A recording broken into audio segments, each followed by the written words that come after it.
నూతన సంవత్సరం కోసం ఎదురు చూస్తా ఉన్నాం. దేనికోసం ఎదురు చూస్తా ఉన్నామండి? నూతన సంవత్సరం కోసం ఎదురు చూస్తా ఉన్నాం. కానీ వాక్యం ఏమంటా ఉందంటే మనం దేనికోసం ఎదురు చూడాలి అని అంటే చూద్దాం. యెషయా గ్రంథం 40వ అధ్యాయం 31వ వాక్యం. యెషయా గ్రంథం, యెహోవా కొరకు ఎదురు చూచువారు నూతన బలము పొందుదురు. వారు పక్షిరాజు వలె రెక్కలు చాపి పైకి ఎగురుదురు, అలయక పరిగెత్తుదురు, సొమ్మసిల్లక నడిచిపోదురు.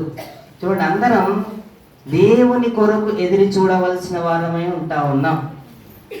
ఎందుకంటే యెహోవా కొరకు ఎదురు చూచువారు నూతన బలము పొందుదురు. మామూలుగా టీవీలో మీరు యాడ్స్ చూస్తూ ఉంటారు. యాడ్స్ చూస్తున్నప్పుడు గతంలో Boost is secret of my energy అని ఒక యాడ్ వస్తూ ఉండేది. కానీ మన యొక్క సీక్రెట్ ఏంటంటే దేవుని కోసం ఎదురు చూడడం. Waiting for is my secret to my energy. దేవుని కొరకు ఎదురు చూడడమే నా బలము అనేటువంటి విషయాన్ని ఈ రాత్రి కాల సమయంలో మీ ఎదురు తీసుకొని వస్తా ఉన్నాను. వారు ఎలా ఉంటారట? అలయక పరిగెత్తుదురు, సొమ్మసిల్లకుండా నడిచిపోతారు అని వాక్యం చెప్తా ఉంది. ఈరోజు చాలా మంది అలసిపోతా ఉన్నారు. వాళ్ళటువంటి పరిస్థితిలో, వాళ్ళకున్నటువంటి ఇబ్బందుల్లో, వాళ్ళకున్నటువంటి ఇరుకుల్లో అలసిపోతా ఉన్నారు. కానీ దేవుని కొరకు ఎదురు చూసేవారు అలసిపోరు అని వాక్యం చెప్తా ఉంది. ఇంకా సొమ్మసిల్లక నడిచిపోదురు. బైబిల్లో మనం ఒక వ్యక్తిని గమనిస్తాం. ఆయన దేవునితో నడుస్తూ ఉన్నాడంట. చూద్దాం, ఆదికాండము 5వ అధ్యాయం 24వ వాక్యం. ఆదికాండం, హానోకు దేవునితో నడిచిన తర్వాత దేవుడు అతన్ని తీసుకొని పోయిన కనుక అతడు లేకపోయేను. చూడండి, హానోకు దేవునితో నడుస్తా ఉన్నాడు. ఈయన ఎంతకాలం నడిచాడట అంటే 300 సంవత్సరాలు దేవునితో నడిచాడని వాక్యం చెప్తాడు. నడుస్తూ నడుస్తూ నడుస్తూ ఉన్నప్పుడు ఆయన దేవుని ఇంటికి వచ్చేసాడు. వచ్చేయగానే దేవుడు అన్నాడు కదా, వచ్చేసాయి నాతో వచ్చేసాయనగానే దేవుని ఇంటికి వెళ్ళిపోయాడు. మరి ఇప్పుడు నిన్ను నన్ను దేవుడు పిలిస్తే ఆయన దగ్గరికి వెళ్ళడానికి మనం సిద్ధంగా ఉన్నామా? లేదు ప్రభువా, నేను రాలేను, నేను ఇంకా నా ఇల్లు చక్కబెట్టాలి, నా కుటుంబాన్ని చక్కబెట్టాలి, నా పిల్లల్ని సరి చేసుకోవాలి అని ఏవో సాకులు చెప్తా ఉంటాం. ఆయన ఎట్లా ఉన్నాడట అంటే కుమారులను కుమార్తెలను కలుతూ వస్తూ ఆయన దేవునితో నడుస్తూ ఉన్నాడంట.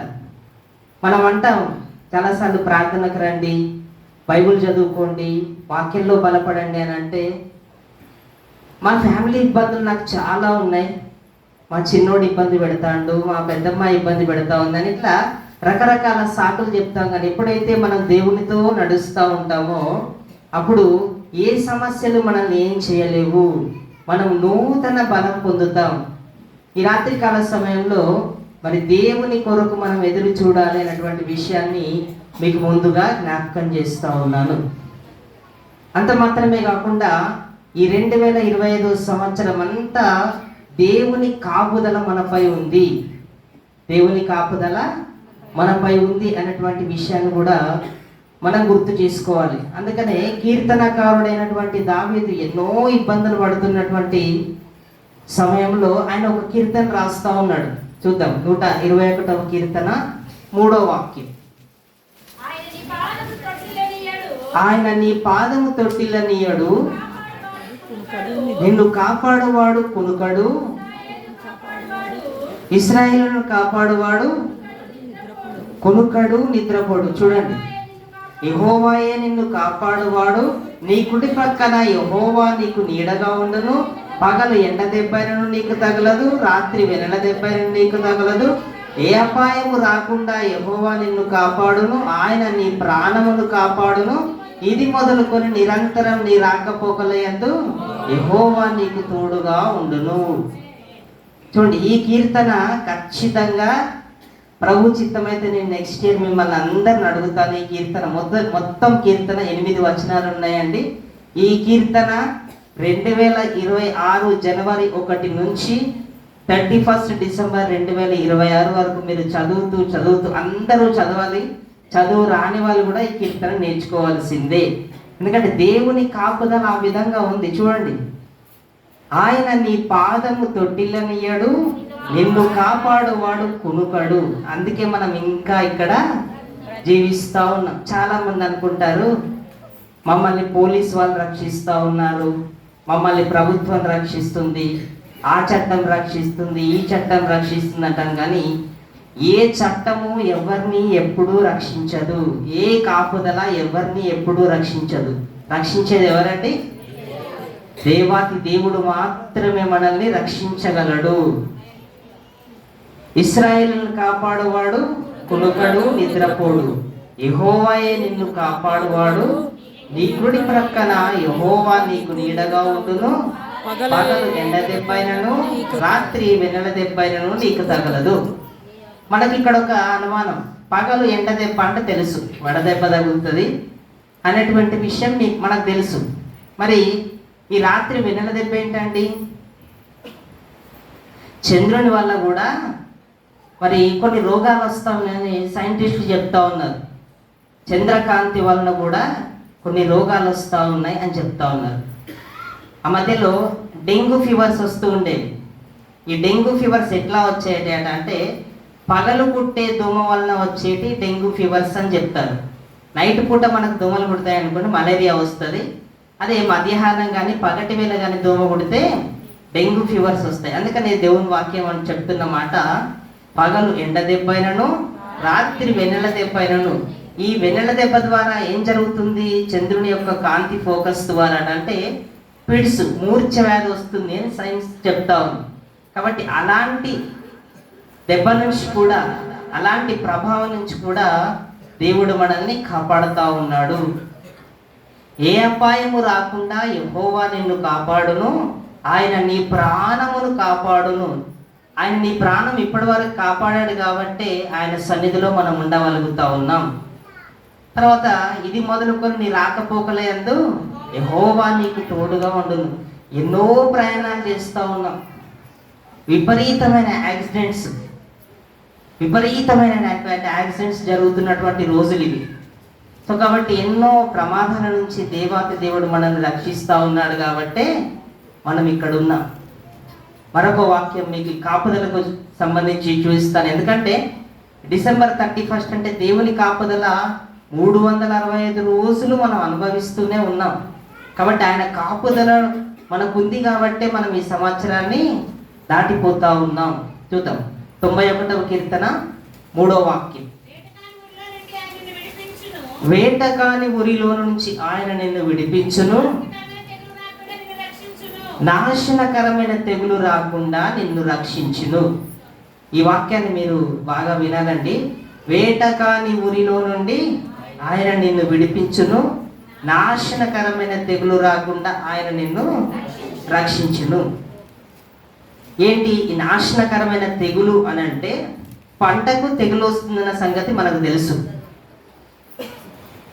పంటలకు తెగులు వస్తుంది, కానీ మనుషులకు కూడా తెగులు అనేది వస్తుంది. అది మనకు తెలియదు. మీకు చెప్పాలంటే 2024 సంవత్సరం, 2024, అంతకంటే ముందు 2019లో కరోనా వచ్చింది, అది వేరే విషయం. నేను నా వ్యక్తిగత జీవితాన్ని గురించి మాట్లాడుతూ ఉన్నానండి. 2023 నుంచి నేను కాస్త నాకు హెల్త్ ఇష్యూస్ ఉన్న కారణంగా హాస్పిటల్కి వెళ్ళి ట్రీట్మెంట్ తీసుకుంటూ ఉన్నాను. తీసుకుంటూ ఉంటే డాక్టర్స్ చెక్ చేశారు, ఏ ప్రాబ్లం లేదు. బ్లడ్ టెస్ట్ చేశారు, కొలనోస్కోపీ అంటే పేగులలో టెస్ట్ చేశారు, సమస్య లేదని చెప్పారు. అయినప్పటికీ కూడా నేను ఇంకా బలహీనతతోటే బాధపడుతూ ఉన్నాను. బ్లడ్ లెవెల్స్, రక్తము శాతం ఉంటుంది కదండి, హెచ్బి హిమోగ్లోబిన్ పర్సంటేజ్, అది 4% వచ్చేసింది. ఒకసారి మా మేడం వెళ్ళి హాస్పిటల్లో రిపోర్ట్ చూపిస్తే అసలు ఈ మనిషి బతుకున్నాడా అని అడుగుతూ ఉన్నారంట వాళ్ళు. అయితే సరే ఇలా జరుగుతూ ఉన్నా ఇంకా ఫైనల్గా ఒక్కసారి హాస్పిటల్కి వెళ్ళేసి ఇంకా ఈ ట్రీట్మెంట్ ఆపేద్దాం, ఎందుకంటే ఏది చూపించినా ఏం లేదని చెప్తా ఉన్నారు డాక్టర్స్. ఇంకా సమస్య ఏంటి, ఏమి ఉండదు కదా అని చెప్పేసి క్యాజువల్గా తీసుకున్నాను. మరి డాక్టర్ ఇంకా ప్రాబ్లం చెప్పాను, సార్ నాకు బ్యాక్ పెయిన్ అయితే ఉంటుంది అన్నప్పుడు ఆయన ఏం చేశారంటే ఒకటి నార్మల్ స్కాన్ ఒకటి రాశారు. నార్మల్ స్కాన్ రాసిన తర్వాత ఏమైందంటే ఆ స్కాన్ చేశారు. చేసిన తర్వాత ఒక చీమ వస్తుంది, వెన్నుపాము పక్కన చీమ వస్తుంది అని చెప్పారు. సరే దీనికి ఫర్దర్ ఇన్వెస్టిగేషన్ కోసం ఇంకా ట్రీట్మెంట్ చేయాలని చెప్పేసి ఎంఆర్ఐ స్కాన్ రాశారు. ఎంఆర్ఐ స్కాన్ రాసిన తర్వాత ఎంఆర్ఐ స్కాన్ ఇంచుమించు ఒక 2 hours చేశారు. చేస్తూ వాళ్ళ మధ్యలో ఏమన్నారంటే మీకు ఎప్పుడన్నా క్యాన్సర్ ఉందా అని అడిగారు. లేదు, అట్లాంటి హెల్త్ ఇష్యూస్ ఏమీ లేవు నాకు ఇప్పటిదాకా అని చెప్పాను. ఓకే, వాళ్ళు రిపోర్ట్ ఇచ్చారు. ఆ రిపోర్ట్ తీసుకొని వెళ్ళి మీ డాక్టర్కి చూపించారు. చూపిస్తే వాళ్ళు ఏం చెప్పారంటే ఆ డాక్టర్ ఏమంటా ఉన్నాడంటే మీకు బోన్ టీబీ ఎఫెక్ట్ అయిందని చెప్తా ఉన్నారు. బోన్ టీబీ అంటే అది బొక్కల్ని తినేస్తూ ఉంటుంది అనమాట. ఆ బ్యాక్టీరియా టీబీ అంటే మీకు తెలుసు, టీబీ అంటే మనకు దగ్గు ఉంటుంది, రెమడ వస్తుంది, ఇవన్నీ ఉంటాయి. కానీ బోన్ టీబీలో అట్లాంటివి ఏమీ ఉండవు. ఏ లక్షణాలు కనబడవు, మనిషి సాధారణంగానే ఉన్నట్టుగానే ఉంటాడు. సో వెయిట్ లాస్ అయిపోతూ ఉంటాం, డే బై డే బరువు తగ్గిపోతూ ఉంటాం. అట్లా ఆ బ్యాక్టీరియా మీ బోన్స్ అన్నీ తినేస్తూ ఉంది. దీనికి ట్రీట్మెంట్ వరంగల్లో కానీ హనుమకొండలో కానీ లేదు, మీరు ఖచ్చితంగా హైదరాబాద్ వెళ్ళి చూపించుకోవాలి. మీకు స్పైన్ వెన్నుపాము దెబ్బతింటా ఉంది.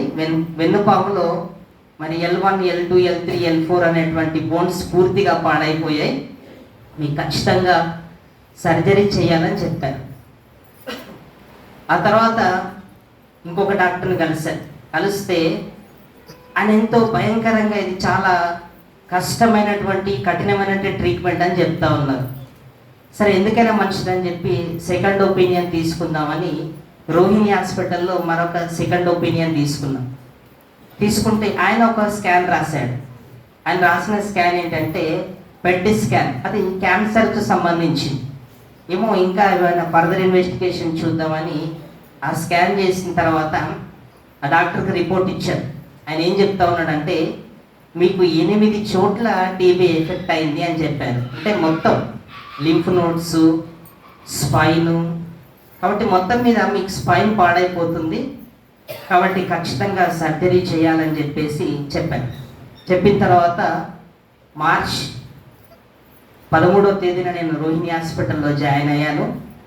నాకైతే ఒకలాంటి భయం, ప్రభా మళ్ళీ నేను కోలుకుంటానా అనేది నాకున్నటువంటి భయం.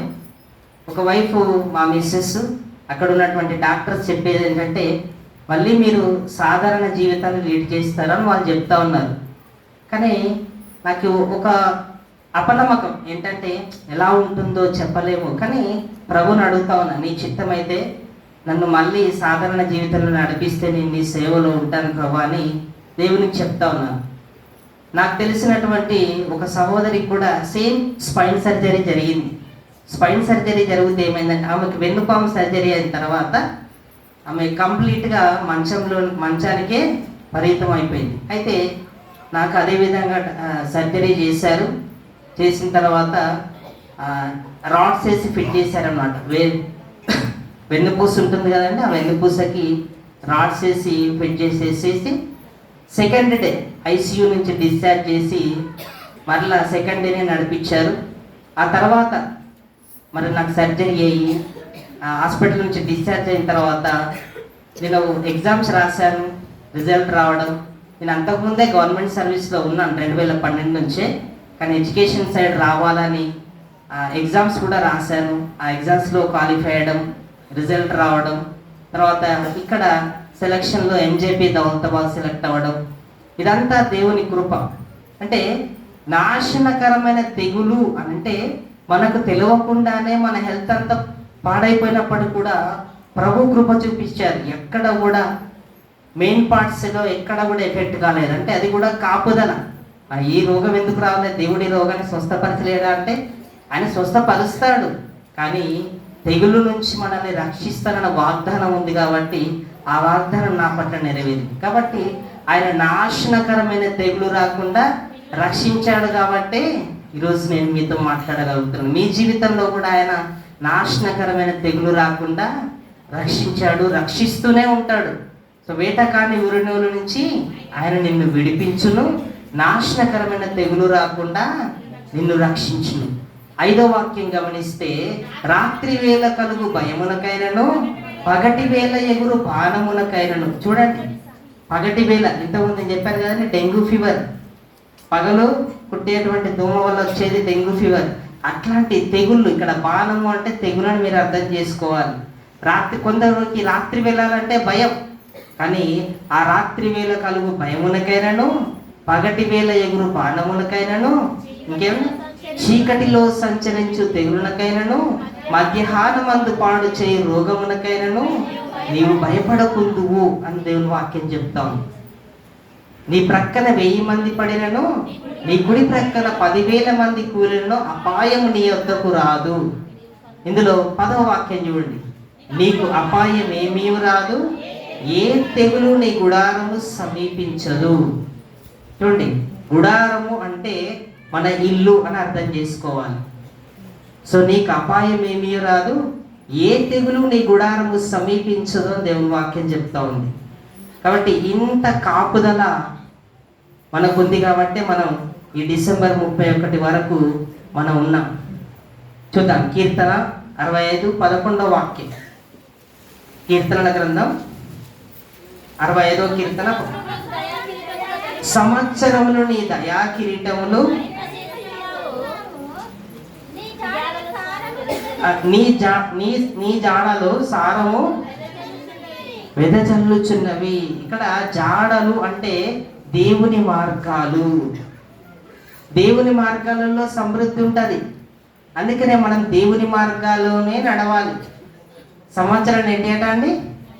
దేవుని యొక్క దయా కిరీటము. అందుకనే సంవత్సరం వెంబడి సంవత్సరం, సంవత్సరం వెంబడి సంవత్సరం గడిచిపోతాం. ఆయన ఇచ్చేటువంటి దయా కిరీటాలు, ఆయన జాడలు సారము వెదజల్లును అని అంటే ఆయన బాటలో మనం నడవాలి. ఆయన ఉన్న చోట సమృద్ధి ఉంటుంది, ఆయన లేకపోతే సమృద్ధి కానీ ఏది కానీ లేదు.